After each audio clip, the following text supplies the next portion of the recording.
ልጁ እንደምታዩት ይሄን ይመስላል። ምንም እንከን የለውም። ቆንጆዬ ልጅ ነው። በዛ ላይ ደግሞ ወጣት ነው ማለት ነው። የምኖረው ሳውዲ አረቢያ ነው። የገቡባቸው ሰዎች ጥሩ ናቸው።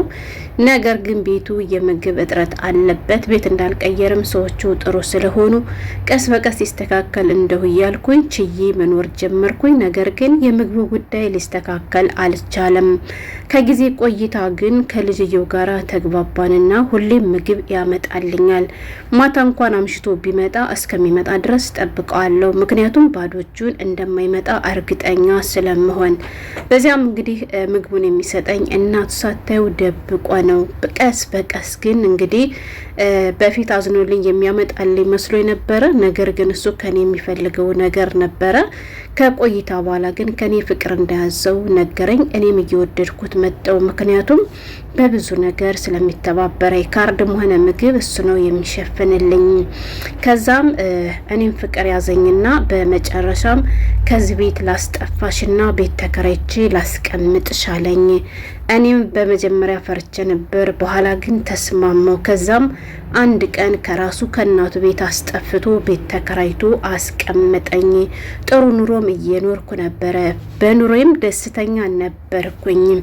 ከትንሽ ወራቶች ቆይታ በኋላ የእናንተ የሀገራችሁ ልጅ የራስሽ ሀገርሽ ልጅ ከኛ ቤት ተቀጥራለች፣ ኢትዮጵያዊ ሰራተኛ እናቴ አምጥታለች አለ። እኔ ከጠፋው ከተወሰኑ ወራቶች በኋላ እንደዚያ ብሎ ነገረኝ።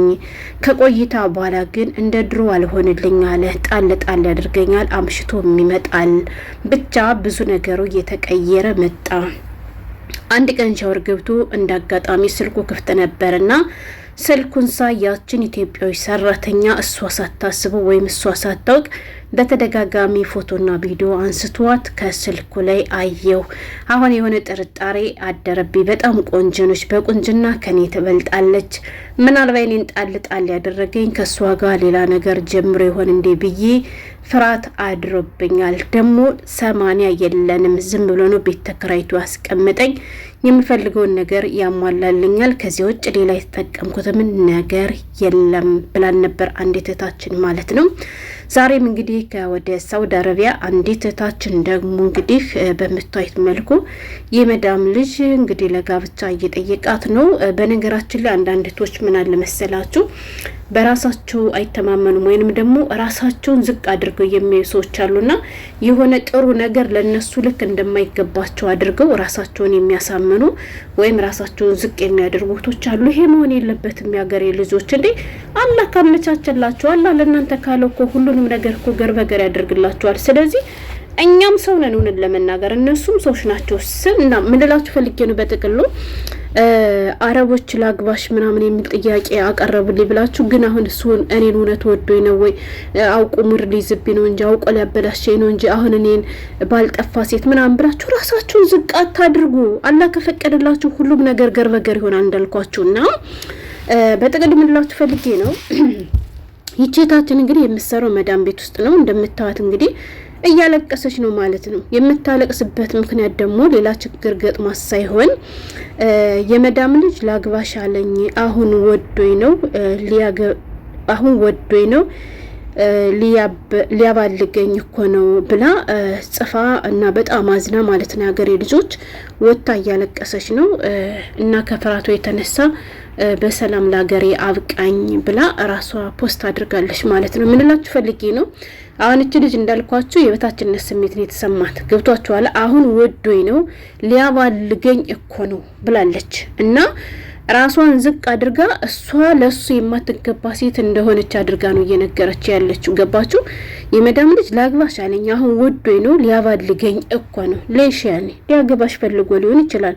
አንቺን የመሰልሽ ቆንጆ ልጅ ብትለብሽ ብዘንጭ እመኒን ከነሱ የተሻለ ሰው ትሆኛለሽ ማለት ነውና ራሳችሁን በዚህ አጋጣሚ ዝቅ አታድርጉ። እሺ ያማኔህ ዛሬ ላሳዝናችሁ ወይንም ደግሞ ላስለቅሳችሁ ወይም ደግሞ ሌላ ነገር አይደለምና እስኪ ምክራችሁ እንደተለመደው ኮሜንት ላይ አስቀምጡ። ያው ሁሌም እንደምላችሁ ከቪዲዮ ብቻ ሳይሆን ከኮሜንትም ብዙ ትምህርቶችን እያገኘን ስለሆነ ኮሜንት ላይ እስኪ የሆነ ነገር በሉ። እናንተ የምትሰሩባችሁ ያሰሪዎቻችሁ ልጅ እናንተን ድንገት መጥቶ ላግባሽ ብሎ ቢጠይቃችሁ እናንተ ምን ትላላችሁ? ንገሩኝ እስኪ። ወላሂ አይደለም እችን ቆንጆ እየለች አታዩም እንደ ስንት ፈረንጆች የአፍሪካ ሴቶችን ኡጋንዳ፣ ኬንያ ከዚህ ግቡ እንኳን የማይባሉ እነዚያን ሴቶች ራሱ ያገባቸው አይደለ? በነገራችን ላይ አንድ ሰው ፍቅር የሚይዘው መልኩ ስላማረለት መልኩ ስላላማረ አይደለም። በቃ ከወደደ ወደደ ነውና ደግሞ ልጅቱ ቆንጆ ነች። እናማ እንደኔ ምኛቱን እድልሽን ሞክሪ፣ እውነት እድልሽን ሞክሪ። ግን አስቀድመሽ እንኩሽ እንዳትሽ መስፈርትሽን አሟልተሽ ማድረግ ያለብሽን ነገር አድርገሽ በቃ አለ አይደለ በምድር ባሉ አላ በሚፈቅደው መንገድ ከሆነ አግቢ። ምን አገባሽ? ከሆነ ትዳሩ ከዘለቀልሽ ይዘልቅልሻል። ካልዘለቀልሽ እንኳን ሌሎ ቢቀር እንኳን ችግርሽን አራግፊ። ግን አንዳንድ እህቶች ሲገቡ ምን አለ መሰላችሁ የዕለት ኑሯቸውን መመቸት ብቻ ያዩና ነገ የሆነ ነገር ቢፈጠር ነገ አልፈልግሽም ቢለኝስ ምናምን ነገር ብለው አረቀው አስቡምና ለዕለት ተመችቷቸው መኖራቸውን ብቻ ነው የሚያዩ። እንደዚያ ግን አታድርጉ። ገንዘብ ተቀበሏቸው የሀገሬ ልጆች። እናቴ ገንዘብ ላክ ያለችኝ፣ እናቴ እንደዚህ ያለችኝ ምናምን እያላችሁ ገንዘብ አጠራቅሙ። ገንዘብ ወደ ኢትዮጵያ ላኩ ማለት ነው። ለምሳሌ ያች ልጅ ከኮንትራት ቤት ከእናቱ ቤት ካስጠፋት በኋላ ምንድነው ያደረጋት? ወላሂ ከምሬ ነው የዚያች ልጅ ታሪክ ማለት ነው። ጣል ጣል እያደረገኝ መጣ። ሌላ ኢትዮጵያ ሰራተኛ መታለች። እሷ ሳታይ እሱ በድብቅ ቪዲዮና ፎቶ አንስቷታል በተቀመጠችበት ቦታ እና አሁን ጣል ጣል እያደረገ ምንም ነገር አልተጠቀምኩበትም፣ ብር ምናምን አልተቀበልኩትም። ያው ለለት አስመችቶ ነው የሚያኖረኝ። በቃ ያንን ኑሮኝ ብቻ ነው እየኖርኩ ያለው እንጂ ይሄ ነገር ይፈጠራል ብዬ ስላላሰብኩኝ ያሸሽሁት ገንዘብ የሚለ 80 የሚለንም ነበር ያለችው። ገባችሁ? እና ምላችሁ ፈልጌ ነው።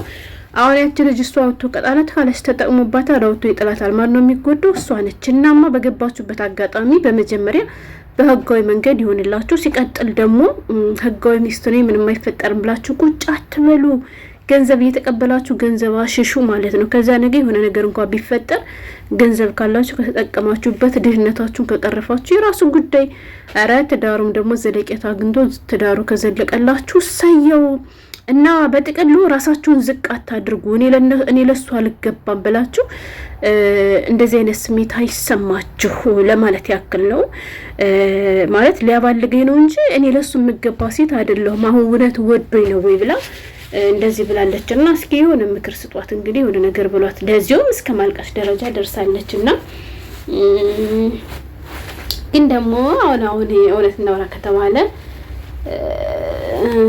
ልናገር ነበር ለተወው ማለት ነው። ለማንኛውም ኢትዮጵያ ባል ካለሽ ግን ጥሩ አይደለም። እሺ እንደዚህ ያለ ፖስቶችን ወደ ሚዲያ ይዛችሁ አትምጡ ማለት ነው። ለማግባት ፍላጎት ካላችሁ ግን ያው ሀሳባችሁን ብቻ ሸር ብታደርጉ ጥሩ ነው እንጂ እናንተ የማታምኑበት ወይም ደግሞ እናንተ እነሱ ቢፈልጓችሁም እናንተ ፈቃደኛ የማትሆኑበት ነገር ከሆነ ሚዲያ ላይ አታውጡ። በእርግጥ አንዳንድ ሰዎች ወይም ሆን ብላችሁ እንግዲህ ለመፈመስ የምታደርጉት ነገር ሊሆን ይችላል። ግን ደግሞ እቺ እያለቀሰች ነው እና የሆነ ነገር በሏት። እናንተ ብትሆኑ ይሄን እድል ብታገኙ እሺ ብላችሁ ትቀበላላችሁ ወይስ እንደሷ ጥርጣሬ ያድርባችኋል? እስኪ እናንተ በሷ ቦታ ብትሆኑ ምንድነው የምታደርጓል? ለሷስ ምን ትሏታላችሁ? ሰላም